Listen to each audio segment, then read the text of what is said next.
3, 4, 5, 6, 7. Okay. Eddie turns around. Shut up! His voice cracks. You know, I never really wanted a kid. I only went along with it to make Andy happy. And now look, he's in the nut house and my life is shit. Kids suck, man, they suck. I'm ending this right now.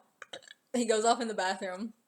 Rachel, huh? She chases him over to the bathroom to find every single appliance from the house. Toaster, microwave, hair curler, you name it, piled in the tub. Which, by the way, is totally overflowing with water and flooding the bathroom floor. Yeah, I don't think you need to be doing all that, especially when you live on a farm. Isn't your water limited? You're not just hooked into the grid and you can just fucking, just fucking pour it out, but okay, whatever. I guess he doesn't, he's not thinking he's gonna have to pay another water bill, so. Okay, where was I? Eddie flops the TV in the tub. Christ, that mofo's heavy. I ain't lifting TVs no more. Rachel, hey, wait, stop. You don't have to kill yourself or waste water. Eddie, I didn't waste water. There's a hole in the roof I took advantage of. Okay. So, I see, it's another fucking, Seattle rains a lot joke. That's actually kind of funny. Rachel, oh, well, still, don't kill yourself. Eddie, why not? Rachel, cause, tries to think of something good. You'll go to hell? Eddie steps into the tub. So? Rachel, no, wait, come on, your life's not all wrecked. Kids can be a pain in the ass. Hell, man, if you could know all the times I wanted to strangle my kid or drown him or throw him out a window or tie him down and take out his liver and make him eat it. What's with all this taking out livers? But at the end of the day, he's still my best friend. Eddie, that's so inspirational. Rachel, so you'll come out? Eddie, he thinks about it. No. He shoves the bridle in his mouth and flips a switch and causes a huge power surge in the house. Oh my god, I love that part of the ring. It's just so creative, I love it when people get creative. Who else would have thought of that? To use the horse bridle for electrocution. That's just amazing. Rachel, oh, no. She backs out into the hallway. No!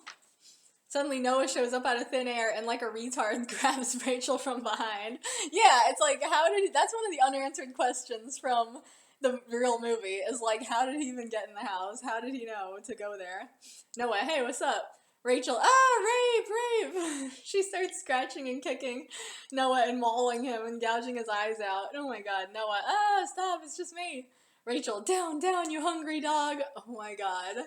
There was this special ed kid in my school who I went to middle school and high school with. Well, it was funny because, firstly, in 6th grade, I went to this one middle school, but it was fucking piece of shit. And so I went to a second middle school where people were a little nicer and didn't fucking make me feel like I was in prison every fucking day with their bullying and their throwing my fucking books and food on the floor and bullshit like that. And all this violence. So, the second middle school, there was this special ed guy, and pretty much every class, you're gonna, there's around, 30 kids, you're gonna always have, one special ed kid in the class, it's kind of just, a matter of odds and stuff. And so,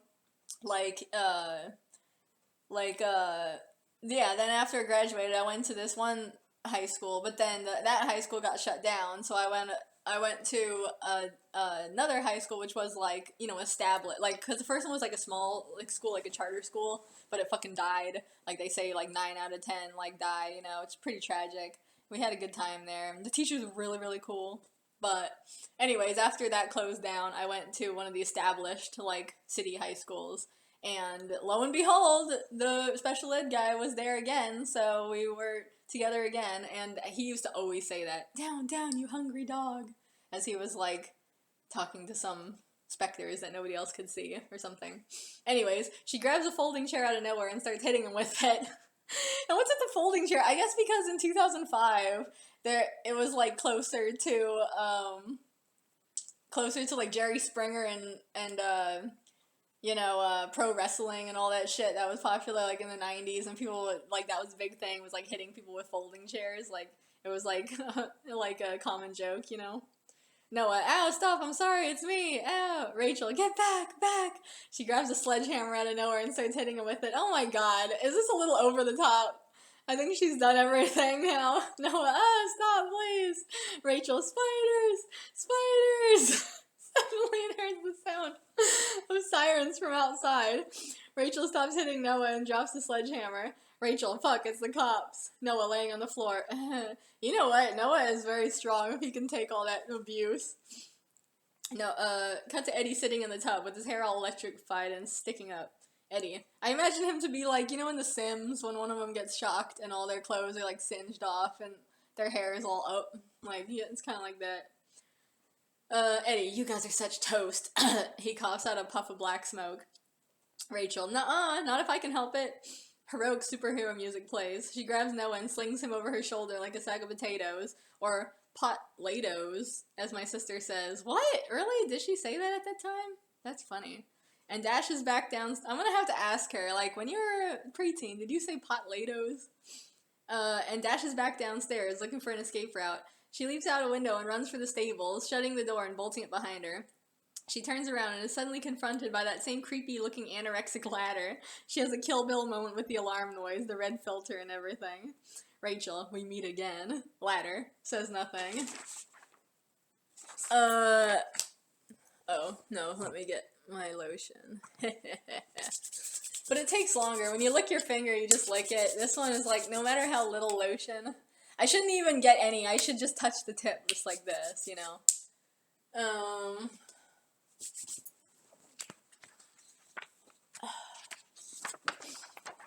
Okay, Rachel. Oh yeah, we'll take this. She runs like a maniac, still with Noah on her back, up to the ladder and climbs on it, yelling like Xena Warrior Princess. Noah, stop, the cops will hear you. Rachel, oh yeah, my bad. She yells softer.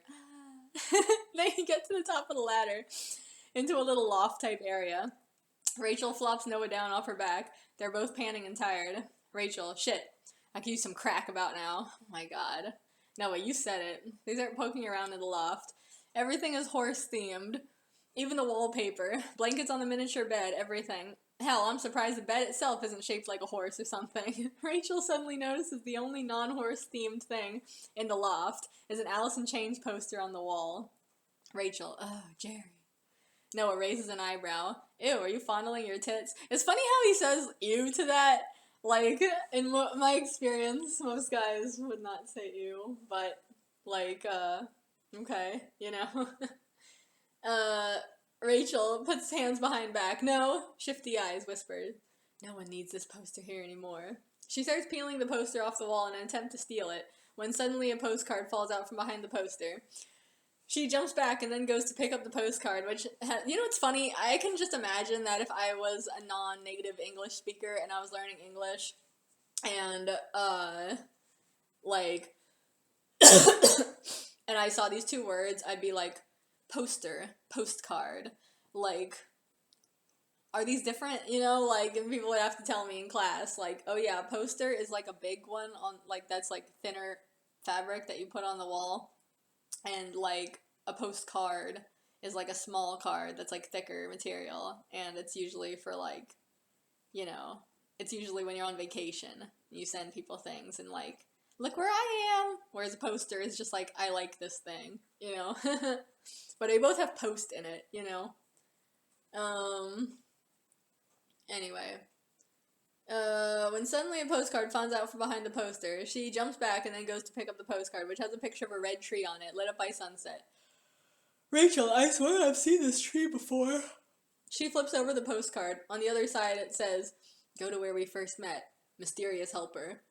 Rachel whispers to herself, the cabins. To Noah, hey, how'd you find this place? Noah, oh, I got directions from someone at Ebola. Guess who?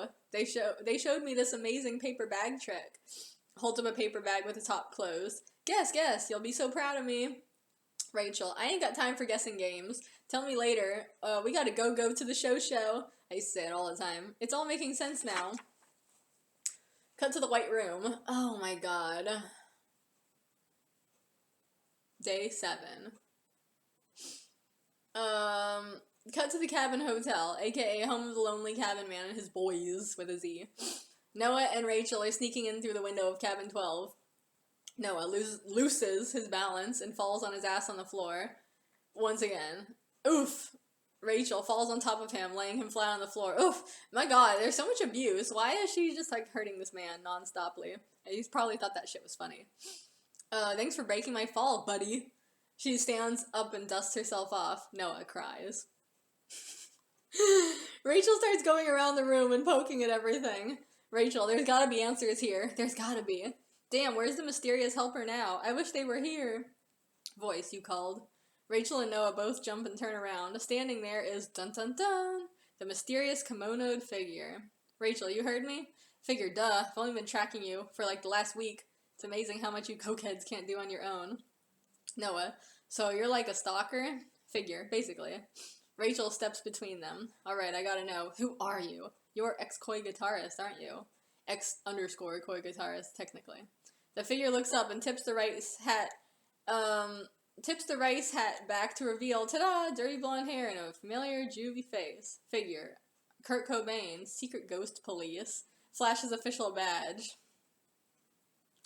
I guess after he was a fucking trash whore in high school, he graduated and became part of the secret ghost police. Yeah, you saw that one coming, didn't you? Yes, I did, because I remembered it.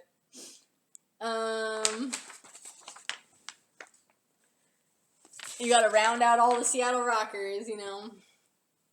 Rachel, I don't get it. Why did you come now? You know how many times I could have used your help earlier? Kurt, yeah, but you never asked for me. Didn't you know? The whole time you had the power. All you had to do was click your heels 3 times and say, I wish my helper was here. Rachel looks down and sees that she's wearing uber glittery red heels. Well, thanks a fucking lot for telling me that now. Kurt, hey, I don't make the ghost rules. I just, he tries to think of something good to say. Well, never mind.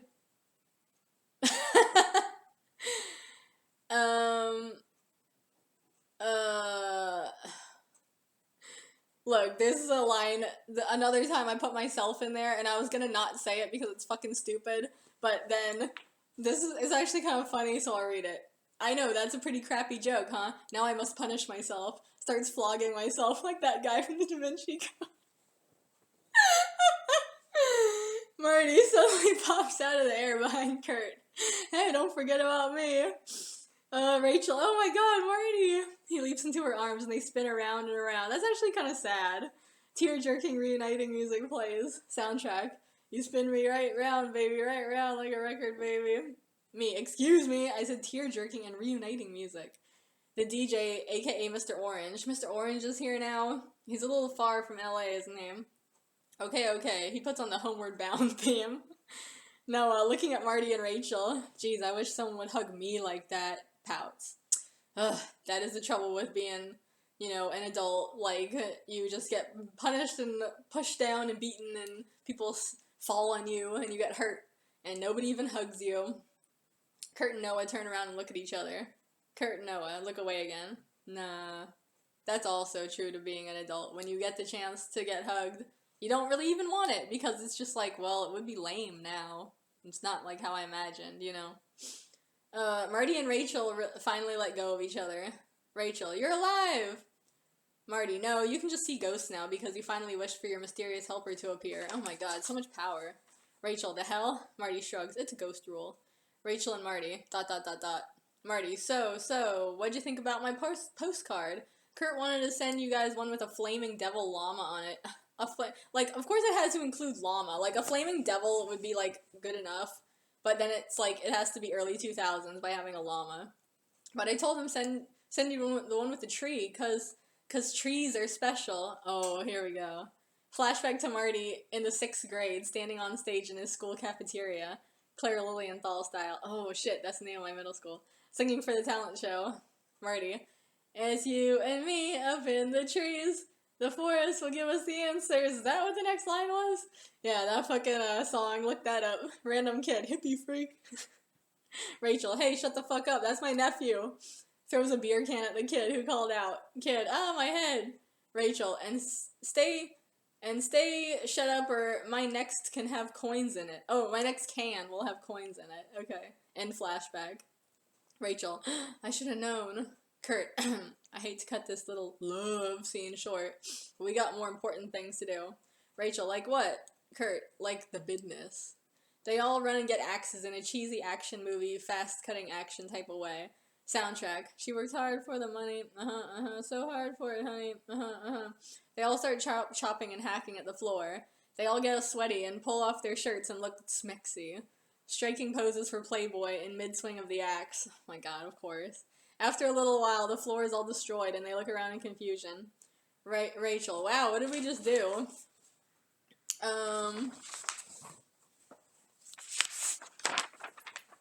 Marty, don't ask me, dudes. I was caught up in the moment. Kurt, I could have sworn it was here. Maybe it's the next one over. Noah, energetically, come on, y'all. Ugh. To the next cabin, woo! He puts up a fist, like this. Everyone else, yeah. They all scamper over to the next cabin. 10 hours later, oh my god, I'm talking about it all day. It is now way late at night. The cabins are all destroyed and dug up and there's big ass holes everywhere. Everywhere! It's practically like that movie Holes. There's so many holes. You know how some people say, like, they're, like, bothered by the sight of holes? You know, I can just imagine. A bunch of loot, including a live lamb. You know what? That's a thing that fucking, if South Park wants to parody so many, like, modern day trends or whatever, they should parody that. Like, the thing of people saying that they don't like, pockets of hole, like, patches of holes or whatever that fucking thing is, you know? I mean, look, I understand it. Yeah, holes can be kind of fucking disgusting, especially when it looks like a bunch of open sores or some shit like that. We had this thing at work this one time that was a dried up lotus plant, and it had a bunch of holes in it with, like, seeds inside, and I don't find it disgusting, okay? Like, I'm not grossed out or creeped out by it, but it was very frustrating because the seeds are in there, and it seems as if you should just be able to, like, turn it over and the seeds fall out, but the seeds are just, like, barely too big to come out the holes, so it's like a rattle, basically, and it's just, like, it's very frustrating. It's like wanting to, like, squeeze the pus out, and you just never can. Like, it's just very frustrating. But anyways, where was I? A bunch of loot, including a live lamb, a pirate treasure chest, and full fossil skeletons of cavemen having gay sex while riding on dinosaurs. I don't know how that works, but okay. Maybe it's like a sex swing. Like, there's a big saddle, like, you know, like those royal saddles you see in, like cartoons with elephants and shit like that. I mean, kind of like Lord of the Rings, and they have those, like, saddles, you know, and it's, like, not just a regular saddle, it's kind of like this, like, pimped out saddle. It's like a chariot almost, like, on top of the elephant. And then, like, maybe there's, like, a sex swing, like, in there, you know? Like, maybe that's what's going on. I don't know. And where's the old man and fucking, what's his names? Pitt and Norman. Where are they? They're just out there freezing more weasels, I guess, not watching their whole entire, like, small business, their family-owned business, become completely destroyed, you know? Okay. Pirate treasure chest full of fossil skeletons, blah blah blah blah blah, is all thrown in a big-ass pile to the side. No, exhaustedly. Let's go, next spot, woo! Rachel throws down shovel and axe. I'm sick of digging. All we found was a bunch of junk. What are we even looking for? Man, after all this digging for 10 hours, they're gonna be, like, so sore, but they're gonna be, like, so in shape, too. They keep doing it. I'm sick of digging. All we found is a bunch of junk. What are we even looking for? Kurt, for once I do not know. Rachel rolls eyes. Some help you are. I'm going home. Marty, we can't give up now. We've come way too far. Rachel, it's too late. I'm going home. She starts to walk away. Marty grabs her hand and digs his heels into the ground. Marty, you can't go. Rachel, let go of me, you little freak. Is that any way to talk to your dead nephew? Suddenly, Marty's notebook falls out from under Rachel's jacket and lands on the ground. Marty, you've been reading my diary? Rachel, well, come on, dude. Be fair, I thought you were dead. Well, deader. Marty, ew! You saw all my pictures of vaginas. That's gross. Puts a hand over his face. I'm so embarrassed. Noah, I told you they were vaginas. Rachel, why did you draw those? Marty, uncover his face. I can't tell you. It's a ghost rule. Rachel grabs him by the throat. Don't give me that crap. Just because you're dead don't mean I can't tan your ghostly hide. Marty, strangling noises. They just came to me, I swear. Rachel drops him. What can pussy possibly have to do with this mystery? Dun dun dun. Camera shutter click noises. Zoom into Rachel's eyeball and flash back to her massacring the borrower with her high heel. Zoom back out of her eye. Kurt, that was weird. That was a weird-ass way to flashback, man. Rachel, oh my god, I know. Cut all four of them standing outside the office cabin of the lonely cabin man. Noah, are you sure there's a porn stash in this guy's desk drawer that'll lead us to the secret? Rachel, positive as a lemon slice test. What is that? They open the door and creep into the cabin. The lonely cabin man is sitting there at his desk, and he didn't notice any of this destruction. Michael Pitt is sitting like a dog on the floor with his head on LCM's knee, and the LCM is stroking his hair. Okay, let's do one more.